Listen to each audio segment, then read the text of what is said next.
In Chicago, summer means divvy bike season, and a new proposal aims to bring more bikes to the city. Good morning. You're watching Metro Minutes. After Sunday's victory over the Washington Wizards, the Bulls have now won 2 straight. For those that are dead set on tanking, the Bulls have a message for you. Plus, the college admissions cheating scandal rocking universities across the country. Chicago police are still looking for 2 suspects who stabbed a CTA employee before fleeing down these stairs.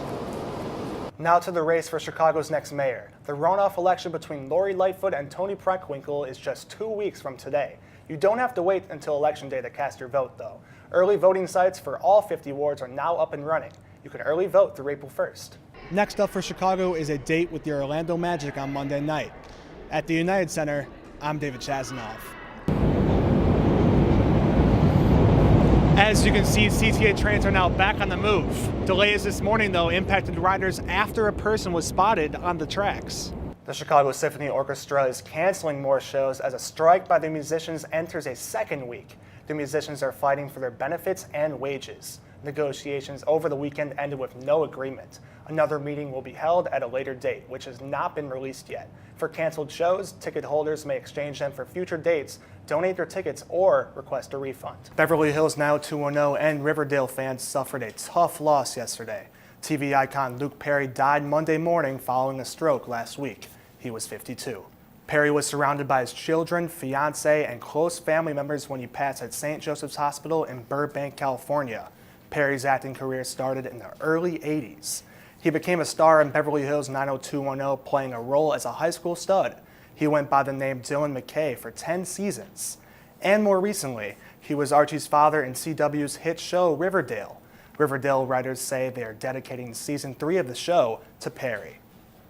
Riverdale executives tell the media Luke was everything you would hope he would be, an incredible, caring, consummate professional with a giant heart and a true friend to all. Back to you guys. Chicago is decked out in green once again for its annual St. Patrick's Day celebration. This year, the celebration comes with more security. To get tobacco products in Illinois, all you have to do is prove you're 18 and then pay. But that could soon change due to Illinois legislation. R. Kelly left Cook County Jail less than 24 hours ago after posting bail. The R&B artist faces 10 counts of aggravated sexual abuse of 4 victims. 3 of the alleged victims are minors. Kelly is pleading not guilty to the charges. Kelly spent the weekend in jail. He was not able to post the $100,000 bond until yesterday. This all started with a documentary called Surviving R. Kelly. The documentary covered allegations against him. And one of Kelly's accusers in the documentary, Asante McGee, was extremely happy to hear about Kelly's charges. He is a good NFL quarterback, and QBs are always in high demand. Kaepernick filed a lawsuit saying that the owners were purposely freezing him out of the league. It took 2 years, but he settled. And Trubisky said earlier that at a kids camp that you have to think that the Bears will make the playoffs. Do you think that's a good mindset to have coming into this year? I think anytime you count yourself out before the fight, it's a bad mindset. So I really like where Mitch is coming from. You previously said that Chinea is nothing that you haven't seen before. That being said, have you prepared for this fight like any other fight, or have you changed it up a bit? I just prepare for every fight like I'm fighting the best fighter in the world. The 111th annual Chicago Auto Show began this past weekend at McCormick Place. The nation's largest auto show has many features this year, including new vehicles, more test tracks, and celebrity appearances such as Blackhawks legend Tony Esposito. For a show that has lasted for more than a century, the Chicago Auto Show's goals every year remain the same: to entertain and to advertise. It's always a delicate balance of how to create a fun and engaging event that also helps people focus on maybe purchase decisions as well, because there's a lot of people shopping at the show. It's only been a couple days into the show, and attendees already like a lot about it. I've never seen the newest cars as far as the 2019 models or the other years before, so it was awesome to see everything that they're coming out with. Because I'm not a huge car guy, but I love seeing all the little details they put into it. Well, the nice thing about the auto show is you can usually get in and out of the cars, see how comfortable they are without a salesperson looking over your shoulder. And there's some cars that are like $3 million, and those caught my eye. That was pretty cool. The auto show runs until next Monday, February 18th. There will be special themed days ranging from Women's Day, which is today, to Family Day. Tickets are $13 for adults. Reporting for Metro Minutes, I'm David Chasanov. After Sunday's victory over the Washington Wizards, the Bulls have now won 2 straight. For those that are dead set on tanking, the Bulls have a message for you. We don't really care about that. Everybody probably gets tweeted at about tanking and things like that. We don't really care about none of that. We work hard on a day-to-day basis. This is our job to go out here and perform at the highest level. Guys can't go out there and just throw the ball up and try to miss every shot, just so you can lose. If a guy works at Walgreens, he has to put, the cookies in the cookie section, then he has to do that. We have to go out there and try to make baskets. I can't control their response. We're trying to develop a young group of guys. We're trying to install habits and a culture and just do the best we can with it. And that's our job. We just try to do that every day. So, you don't control as much as people think. And you don't play as bad as people think when you play bad, and you don't maybe play as good as people think when you play good. But I thought we played hard today, and that was fun. The Bulls expect Fred Hoiberg to be back with the team on Tuesday against the Hornets. At the United Center, I'm David Chasanov.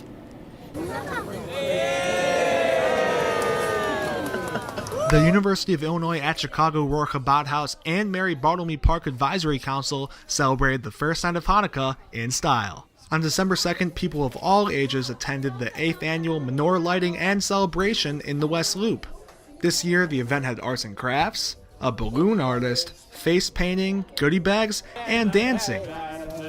The event organizers wanted to embrace the meaning of the holiday while accomplishing their own goals as well. Especially this year when many people feel like there are differences between people and there are challenges of overcoming the darkness that maybe sometimes we feel around us. Hanukkah's message is especially pertinent.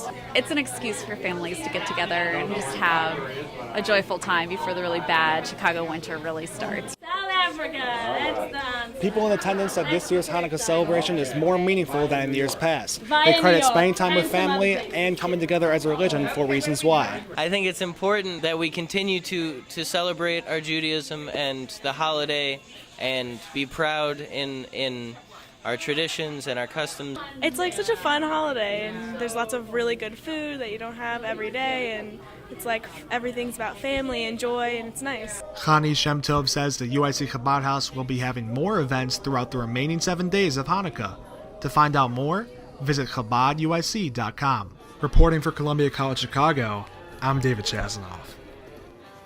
On the second game of a back-to-back, the Bulls looked exhausted. So exhausted, a backup point guard shut them down. He hit a lot of shots. He was the guy we kind of wanted to help off a little bit, but make sure we contested his shots, and he hit them. We've got to get off to better starts. That's what it comes down to. We dug ourselves an 8-point hole in that first quarter, and the difference in the game is 11. But again, our guys, it had nothing to do with effort. Our guys came out and after a tough night, emotional night, had a little something to do probably with the start, but we hung in there and stayed in the game and had a chance. And that's all we can ask of our guys, to go out and play hard and play with effort and play together. And I thought they did that. Next up for Chicago is a date with the Orlando Magic on Monday night. At the United Center, I'm David Chasanov.